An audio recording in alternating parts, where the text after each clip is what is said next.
నాలో నేను అనే అహం ఉంది కదా, దాంతోనే పోరాడాలి. హల్లెలూయా.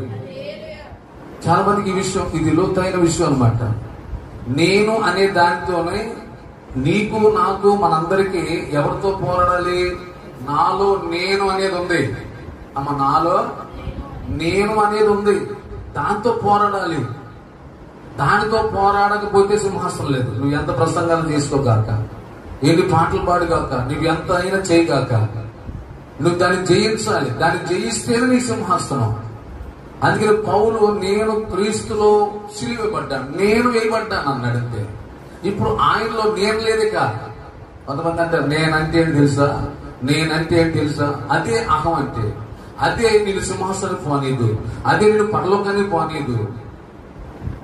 ఒకరోజు మీ అందరూ తెలుసు, చదవదులే కానీ, నెబుకద్నెజరు అనే ఒక రాజు ఉంటే